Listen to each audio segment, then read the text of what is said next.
यहाँ पे हर एग्जाम के 4 चरण हो गए, 4 से 5 चरण। पहले आप प्री निकालिए, फिर मेन निकालिए, इंटरव्यू निकालिए, फिर सुप्रीम कोर्ट, हाई कोर्ट निकालिए, फिर सुप्रीम कोर्ट निकालिए। 22 साल की उम्र में कोई लड़का या लड़की तैयारी शुरू करता है ग्रेजुएशन के बाद और उसको 27 या 26 साल में जाके नौकरी मिलती है तो उसका क्या फ़ायदा है? एक एक एग्जाम के लिए यहाँ पे 3-3 4-4 साल गुजर रहे हैं हमारे और ज्वाइनिंग नहीं मिल रही। जो एसएससी एग्जाम्स कंडक्ट कराती है, अगर आप डेटा निकलवाएंगे ना तो आप ये पाएंगे कि जो लास्ट ज्वाइनिंग थी वो 2016 की है। किसान परिवार से हूँ और घर से 6-7 हज़ार मांगाने पड़ते हैं। अब तो मांगने में भी शर्म आ गई क्यों 3 साल से ऊपर होने के हो गए। एक एग्ज़ाम दिया, अब तो CHSL मैंने 19 वाला भी दे लिया है, पर जब उसका ही नहीं पता है तो इसका तो कह ही नहीं सकते। 19 वाले का कह नहीं सकते जब 18 वाला भी क्लियर नहीं हुआ है। जब हम सुबह उठते हैं फ्रस्ट्रेटेड उठते हैं क्योंकि रात को डिप्रेशन में सोते हैं। हम स्टूडेंट्स हैं, हम पढ़ते हैं तो हमें उसका फल चाहिए और टाइमली चाहिए। सबसे बड़ा इश्यू चल रहा है इसमें, इन्होंने SSC एज को लेके क्लियर नहीं है। जिसने 2018 में जॉब के लिए अप्लाई किया उसकी कहीं ना कहीं जाके ज्वाइनिंग, जो अगर अब चीज़ें थोड़ी चली तो 2021 से पहले कोई उम्मीद नहीं दिख रही कि उसकी कोई ज्वाइनिंग यहाँ पे होगी।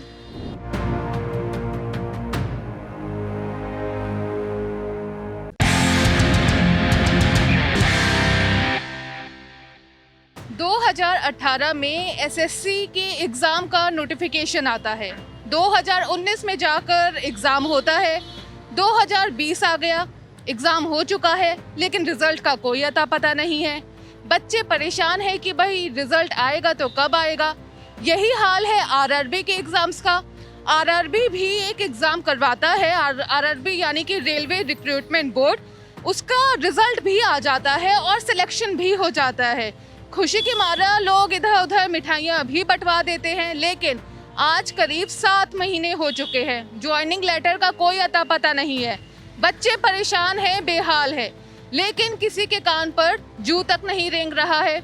क्या है ये पूरा मामला, छात्रों से ही समझते हैं। तो सबसे पहले तो कौन बताएगा ये एसएससी का जो पूरा मामला है ये क्या है? मेरा नाम वैभव वशिष्ठ है। मैंने 2018 में अपनी ग्रेजुएशन कंप्लीट की।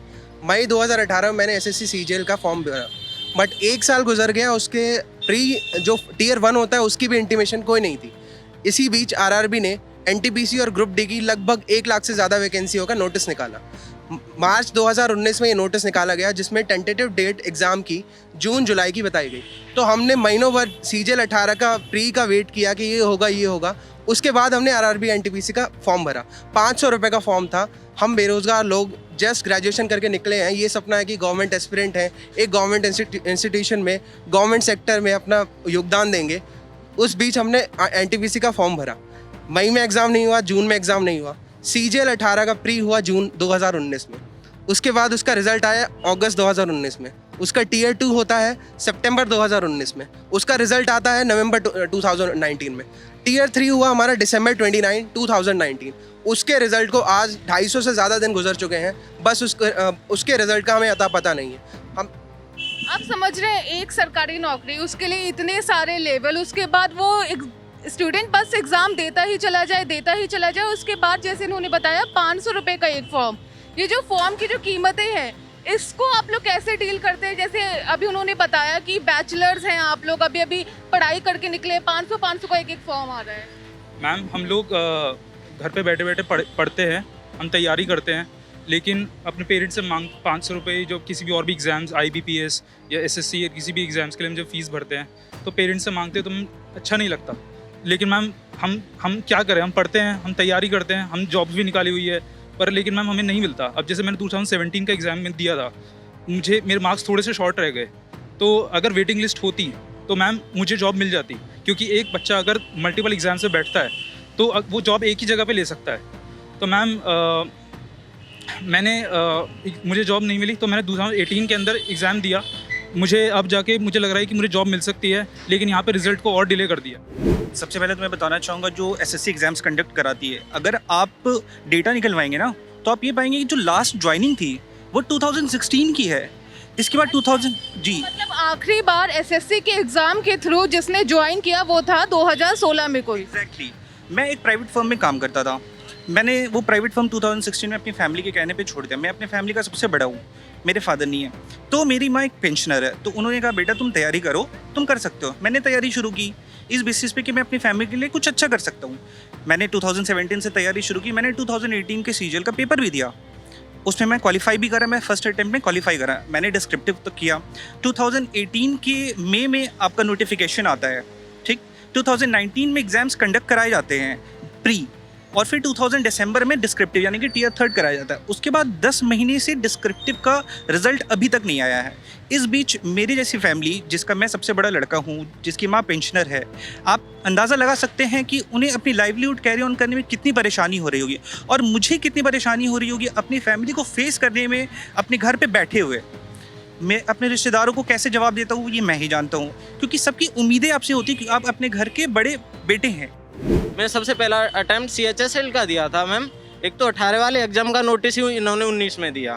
पेपर कराया जाता है इनका जुलाई में पेपर होता है। 2018 में जो एग्जाम होना था, जो उसकी भर्तियां थी, उसका एग्जाम होता है 19 में। तो 2018 में 17 का एग्जाम हुआ था या कोई एग्जाम हुआ ही नहीं हुआ था उसमें एग्जाम नहीं हुआ था। वो 17 वाला इश्यू चला था, एग्जाम नहीं हो पाया था, फिर उन्होंने 19 में एग्जाम कराया है। आप अभी कहीं नौकरी करते थे, छोड़कर तैयारी कर रहे हैं, या फिर स्टूडेंट थे उसके बाद ही?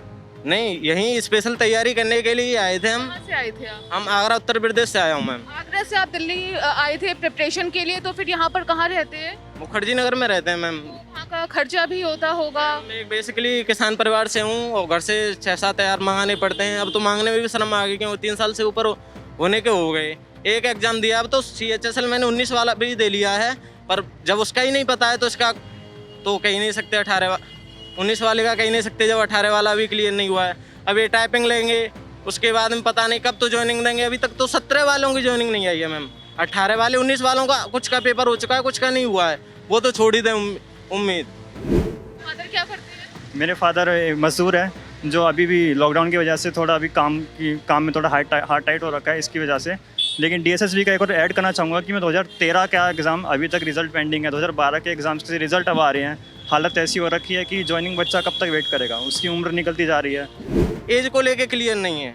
जैसे यहीं पे मैं एज को से रिलेटेड आपसे जानना चाहूँगी कि कई स्टूडेंट्स ऐसे हैं जो एकदम दहलीज पर होते हैं कि भाई इस बार निकल गया तो निकल गया, नहीं निकला तो फिर अब चले ही गए। अब जो 2018 में दिए थे, तो ये एज का क्या पूरा है सिस्टम, ये बताइए। मैम जैसे इनका नियम है तो ये एज तय करते हैं 1 जुलाई से और 1 जनवरी से। जो CGL 18 हुआ था ना, उसमें 1 जुलाई इन्होंने फिक्स कर दी, उसमें इससे लेंगे। अब नेक्स्ट आता है ना, तो जैसे CGL 19 होता है तो इन्होंने तय करी उसमें 1 जनवरी 2020। मैम जब एक साल में एक भर्ती होनी चाहिए, तो वो 6 महीने के पीरियड वाले बच्चे हैं वो बाहर हो गए। ये एक क्लियर नहीं। अगर एक साल के अंदर भर्ती होती तो शायद जिनका लास्ट अटेम्प्ट था वो बच्चे भी दे सकते थे एग्जाम। वजह से तो काफी सारे बच्चे बाहर हो जाते हैं मैम, मास लेवल पे बाहर हो रहे हैं। आप मुझे बताइए कि साइकोलॉजिकल जो प्रेशर रहता है इन सब चीज़ों का, उसके बारे में बताइए। मैम मैं ये कहना चाहूँगा, जब हम सुबह उठते हैं फ्रस्ट्रेटेड उठते हैं, क्योंकि रात को डिप्रेशन में सोते हैं, नींद सही से आती नहीं है, सुबह उठेंगे फ्रस्ट्रेटेड उठेंगे, घर वाले भी ताने मारते हैं। और अगर रिश्तेदारों की बात करें, वो कहते हैं आपका बेटा 2016 में ग्रेजुएट हुआ था ना, करता क्या है वो। ठीक है, मेरे दोस्त हैं जो बहुत ज़्यादा, मेरा बैकग्राउंड फैमिली बैकग्राउंड ठीक है, तो मेंटली फिर भी मुझे घर वालों का हल्का बहुत सपोर्ट मिलता रहता है। और इस बीच जो मेरे दोस्त हैं जो बहुत दुखी हैं इस टाइम पे, वो डिप्रेशन में, कई बार वो ऐसी बातें करते हैं, यार पता नहीं क्या करूँ मैं अपनी ज़िंदगी में, कुछ नहीं मिल रहा है। जो बंदा सिलेक्टेड हो चुके हैं, जो सिलेक्ट हो रहे हैं, सिलेक्शन ले चुके हैं, उनकी स्थिति ऐसी है कि उन्हें 15,000 की नौकरी नहीं मिल रही कहीं, क्योंकि अब गैप आ गया है। 2016 में बीटेक कर ली, अब 2020 चल रहा है, बीटेक की कोई जॉब देगा नहीं फ्रेशर को, देगा भी तो 10। प्राइवेट जॉब्स का हाल सबको पता है। तो इस टाइम पे अगर आपकी ज्वाइनिंग टाइमली नहीं होती, तो जो प्रेशर है, तुम सिलेक्शन के बाद भी बेरोजगार ही हो, क्योंकि तुम्हें सुनने वाला कोई नहीं, तुम्हारी कोई वैल्यू नहीं है जब तक तुम डिपार्टमेंट में नहीं जाओगे। तुमने एग्जाम क्लियर कर लिया, कौन केयर करता है इस चीज़ का कि तुम एग्जाम क्लियर करके बैठे हो इतना मास लेवल पे, जहाँ पे 1% का सक्सेस रेट है। नॉन टेक बेसिस पर एक वैकेंसी आई थी जो मास लेवल पे आप कह सकते हैं, वो थी NTPC, जिसकी नोटिफिकेशन आती है 2019 के मार्च के आसपास, और अभी तक आपको यही नहीं पता है कि कौन सा वेंडर आप डिसाइड करेंगे, कौन सा वेंडर ये एग्जाम लेगा। इस समय सोशल मीडिया पर ये पूरी मुहिम चल रही है आप लोगों की, रिजल्ट आ जाए, ज्वाइनिंग हो जाए। इसके अलावा आपको क्या लगता है, क्या रिफॉर्म्स है या फिर क्या मांगे हैं आप लोगों की एज स्टूडेंट? मैम सबसे बड़ा रिफॉर्म जो हमें चाहिए, SSC एग्जाम्स के अंदर वेटिंग लिस्ट की बहुत ज़्यादा ज़रूरत है। अगर मैं अपनी ही बात करूँ, 2017 में सिलेक्शन लिया, एग्ज़ाम का रिजल्ट बहुत लेट आया, तो 2018 में भी मेरे बहुत अच्छे नंबर हैं। और 2019 का भी देना पड़ा क्योंकि अब तक फाइनल ज्वाइनिंग नहीं आई। तो हम बार बार सेम ही कैंडिडेट रिपीट होते जा रहे हैं हर एग्जाम के अंदर, और जिस एग्जाम में हमें अच्छी जॉब मिलेगी हम तब वो ले लेंगे, और होगा क्या, जो पुरानी जॉब्स हैं वो हमें छोड़नी पड़ेगी। और 2017 में जो एस्पिरेंट लास्ट में जाके रह गया, 1-2 नंबर से जिसका सिलेक्शन नहीं हुआ, उसका सिलेक्शन यहाँ पे हो सकता है अगर हम वो वाली जॉब ना लें। और ऐसा भी होता है कि प्रोसेस इतना लंबा खिंचता है, मान लो किसी ने अपना कुछ काम स्टार्ट कर दिया, किसी का सिलेक्शन यूपीएससी में हो गया, वो लोग तो एसएससी सीजीएल की जॉब या एसएससी सीएचएसएल की जॉब नहीं लेंगे। अब वो सीट सारी की सारी उस साल के लिए वैकेंट हो जाती हैं, और जो जिसे मिलनी चाहिए थी जॉब उसे नहीं मिल पाती यहाँ पे। तो वेटिंग लिस्ट एसएससी के सभी एग्जाम्स में इंप्लीमेंट होनी चाहिए जल्द से जल्द। ये इमीडिएट रिफॉर्म की जरूरत है यहाँ पे। और सबसे बड़ा रिफॉर्म यहाँ पे एक और चाहिए कि टाइम बाउंड मैनर में रिजल्ट आए। अगर एक एग्जाम 2018 का है वो 2018 में खत्म हो, 2017 का एग्जाम है 17 में खत्म हो, जिससे कि बच्चे कम से कम रिपीट तो ना करें। मुझे जॉब मिल गई तो मैं दोबारा क्यों जाऊँगा, किसी की सीट क्यों खराब करना चाहूँगा यहाँ पे। तो और जो एसएससी जो कैलेंडर है उसमें सारी चीज़ें हों, अपना नोटिफिकेशन कब आएगा, टियर 1 कब होगा, टियर 2 टियर 3 कब होगा, फाइनल रिजल्ट कब आएगा। अगर हमें ये सारी चीज़ें पता होंगी तो हम प्लानिंग कर पाएंगे, वरना हम तो पूरी ज़िंदगी इसी दुविधा में रहते हैं यार, अब ये हो जाएगा, पता नहीं कब ज्वाइनिंग आ जाए, कब रिजल्ट आ जाए। तो कौन से एग्जाम का रिजल्ट कब आ जाए, एग्जाम ना हो कि मतलब डेली सोप हो गया, चलता ही जा रहा है, चलता ही जा रहा है, खत्म ही नहीं हो रहा। इस रिपोर्ट को देखते हुए अभी तक कई लोगों के दिमाग में शायद ये आया होगा कि सब्र कर लो, अगर रिजल्ट नहीं आ रहा है तो सब्र का फल तो मीठा ही होता है। तो आपको आज इन छात्रों का जो जीवन है ना, उससे रूबरू करवाती हूँ। मैं इस समय दिल्ली के मुखर्जी नगर इलाके में आई हूँ, जहाँ पर हर साल हजारों में छात्र आते हैं, गांव से आते हैं अपने सपने को पूरा करने के लिए। यहाँ इन छात्रों का जीवन कैसा होता है, आज आपको उससे रूबरू करवाती हूँ। इस घर में आते हैं, देखते हैं कि कैसे ये छात्र जो अपना गांव छोड़कर दिल्ली जैसे शहर में सपने पूरे करने आए हैं, कैसे तैयारियां कर रहे हैं। ये एक पीजी है मुखर्जी नगर का, और आप देखिए ये आई थिंक किचन है। मैं आपसे बोलूँगी आप दिखाइए प्लीज़। और किचन में बैठकर ही इसे कमरे में बदल दिया गया है।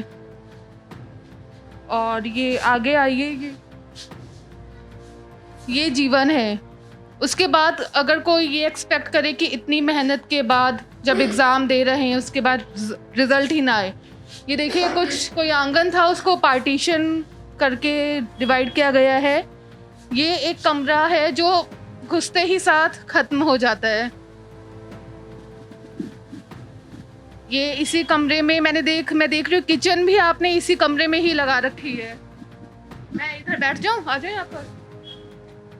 तो ये किचन भी मैं देख रही हूँ आपने यहीं पर लगा रखी है। खाना जैसे कि ऐसा है कि रूम इतना छोटा है कि खाना बनाने का व्यवस्था तो यहाँ नहीं होता है, लेकिन गैस सिलेंडर बाहर में रखे हैं, खाना बना के रूम अपना ले आने के बाद खाना फिर यहीं खाना होता है। मतलब जो कुछ करना खाना, बस इतना समय ही आपको पूरा व्यवस्था करना पड़ रहा है। अच्छा, तो इस कमरे का जो ये है इसका रेंट कितना है? इस कमरे का रेंट 3000 रुपये दे रहे हैं, और उसके अलावा 3000 तो सिर्फ रूम का रेंट हो गया। क्योंकि अभी पीजी नहीं चल रहा है, पीजी मालिक कोई रिस्पॉन्सिबिलिटी नहीं है, तो मकान मालिक से ही कंसल्ट हो चुका है, तो महीने का 3000 रुपये उनको रेंट देना पड़ता है। उसके अलावा बिजली का बिल, पानी का बिल, उसके अलावा क्योंकि अभी सारा कोचिंग बंद है तो सारा पढ़ाई तो ऑनलाइन ही हो रहा है। 3000 पीजी का हो गया, और खाने पीने का अलग से खर्चा होता होगा। वो तो अपना खुद ही करना है। खाना अगर खाना है तो वो सब अपना खुद ही करना आप पड़ता कहाँ से आए हैं? है। मैं झारखंड बोकारो से हूँ। आपके पिताजी क्या करते हैं? मेरे पापा ट्रक ड्राइवर हैं, और उनका इस बार लास्ट है क्योंकि उनके बाद उनका लाइसेंस रिन्यूअल नहीं हो सकता है। और मेरे घर में मेरे से 3 बड़ी बहनें हैं, तीनों का शादी हो चुका है, और मैं घर में सबसे छोटा हूँ। तो जैसे खाना वगैरह आप लोग यहाँ पर खुद ही बनाते हैं? खाना खुद ही बनाना पड़ता है क्योंकि कि खाना बनाने के साथ ही पढ़ाई भी करनी होती होगी। कैसे टाइम मैनेजमेंट कर पाते हैं? थोड़ी मुश्किलें हैं क्योंकि अब एग्ज़ाम बहुत नज़दीक है। 4 अक्टूबर को आगामी 4 अक्टूबर को प्रीलिम्स का एग्ज़ाम है, तो इसके लिए तो थोड़ा समय, लेकिन व्यवस्था करना पड़ता है। बिना खाए आप कैसे पढ़ सकते हैं, उसके लिए तो करना ही पड़ता है। आप भी यहीं पर रहते हैं? ये आपका भी कमरा है? नहीं, मैं पास वाले में रहता हूँ। अच्छा, तो यहाँ पर पढ़ने के लिए आए हैं। तो एसएससी का एग्ज़ाम आपने भी दिया था? हाँ जी। अच्छा, आपके पिताजी क्या करते हैं? किसान है मेरे पिताजी, और उनकी एज 60 साल से ऊपर हो चुकी है। मैं छोटा हूँ सबसे, घर में बहन भी हैं शादी के लिए भी। और खर्चा वगैरह जो होता है पढ़ाई का, उसके बाद जैसे रिजल्ट आ नहीं रहा है और खर्चा तो बढ़ता ही चला जाता होगा, कैसे मैनेज करते हैं? करना पड़ता है मैम, क्या करें, क्योंकि रिजल्ट 2-2 साल 3-3 साल 2017 तक वालों की ज्वाइनिंग नहीं हुई अभी। तो इसके लिए हम अगर बराबर रिजल्ट आता रहे तो 1 साल में अगर भर्ती क्लियर हो जाएगी, तो जिससे जो पास होंगे 2 साल में जो पास हो रहे हैं वो नहीं देंगे। इससे हमें मौका मिलेगा आने वाली भर्तियों के लिए। अब वो भी सारे लोग एग्ज़ाम देते हैं, 2-2 बार निकाल लेते हैं, फिर वो एक ही लेते हैं, उसके बाद भी उन्हें आगे ज्वाइन नहीं किया जाता, सीटों को ऐड नहीं किया जाता है, उतनी ही वैकेंसी निकालते हैं। रिजल्ट नहीं आता है, ऊपर से वैकेंसी में इतना डुप्लीकेशन हो जाता है, तो उसकी वजह से आप लोगों का खर्चा भी निकालना बहुत मुश्किल होता होगा। कोई नौकरी तो अभी करते नहीं है। घर वालों पे डिपेंडेंट हैं पूरी तरह से। पापा किसान हैं, बैंक से लोन ले रखा है, तब वो बेचते हैं पैसा। तो सुना आपने, पिताजी किसान हैं, बैंक से लोन भी ले रखा है। एक और थे इसी कमरे में जो रहते हैं जिनके पिताजी ट्रक ड्राइवर है। ऐसे बच्चे यहाँ पर छात्र आते हैं, पूरे भारतवर्ष से अलग अलग जगहों से यहाँ पर आते हैं, ऐसे छोटे छोटे कमरों में रहते हैं। ये तपस्या के बराबर है। इस गर्मी में मैं भी यहाँ पर खड़ी तक नहीं हो पा रही हूँ, अगर आपको सच बात बताऊँ तो। ये तपस्या के बराबर है। यहाँ पर ये तपस्या करते हैं, उसके बाद क्या होता है, एग्ज़ाम देते हैं, रिज़ल्ट नहीं आता। रिज़ल्ट आ जाता है तो ज्वाइनिंग ही नहीं होती। क्या ये न्याय है या फिर ये अग्नि परीक्षा के बराबर है? एक कमरा और है यहाँ पर, ये भी आपको दिखाती हूँ, ये डिवाइड किया गया है। तो ये जीवन है जो एसएससी आरआरबी वगैरह के लिए जो छात्र प्रिपरेशन कर रहे हैं ना, उनका जीवन यही है। आपको ये मैं बता दूँ। ये कमरा, आ जाओ मैं अंदर, आ जाओ। ये देखिए, तो कैसे रहते हैं आप लोग? खाना वगैरह यहाँ पर खुद से ही बनाते हैं? जी मैम, खाना खुद ही बनाते हैं। अच्छा, और पढ़ाई भी साथ में ही करते हैं? कहाँ से हैं? जी मैम, मैं यूपी फर्रुखाबाद डिस्ट्रिक्ट से हूँ। अच्छा, और जी। पिताजी क्या करते हैं? पिताजी मैम किसान हैं, खेती करते हैं। अच्छा, तो फिर ये रेंट कितना है इस कमरे का? मैम 3000 रुपये। 3000। जी। तो फिर रेंट वगैरह कैसे आप मैनेज कर पाते हैं? मतलब कैसे घर से ही मांगना होता होगा पैसा? जी मैम, घर से ही लेना पड़ता है। और बाकी और खर्चे पानी वगैरह का रहता है? जी मैम, खाने आने का खुद ही बनाते हैं, उसका भी खर्चा है, और ये बिजली का बिल भी अलग से देना पड़ता है। बिजली का बिल जी। कितना आता होगा? बिजली का बिल? बिजली का मैम पिछली बार 1350 रुपये आया था एक महीने का। तो तीन लोगों ने दिया था, 3 लोग रह रहे हैं यहाँ पे। आप यहाँ पर किस चीज़ की प्रिपरेशन कर रहे हैं? मैम यूपीएससी की कर रहा हूँ मैं। जी मैम। तो देखिए, तपस्या हो रही है, अलग अलग जगहों से बच्चे आकर कर रहे हैं। ये कमरा भी देखिए, ऊपर से रेंट देखिए। इन कमरों का आप रेंट सुनिए, 6000 3000 रुपये है छोटे छोटे कमरों का। ये जीवन है। मेहनत कर रहे हैं बच्चे, लेकिन उस मेहनत का फल भी तो वक्त पर मिलना चाहिए इन सभी छात्रों को। इस पे आपकी क्या राय है? ये जो रिज़ल्ट में देरी हो रही है, जो बच्चे ये नौकरी का एग्ज़ाम निकाल ले रहे हैं, उनका ज्वाइनिंग नहीं आ पा रहा है, इस पूरे जो ये पूरा मसला है, इसके बारे में सोचिएगा ज़रूर अकेले में बैठकर। इनका दर्द जो है उसके बारे में सोचिएगा और हमें ज़रूर बताइएगा हमारे कमेंट बॉक्स में। ABP न्यूज़ आपको रखे आगे।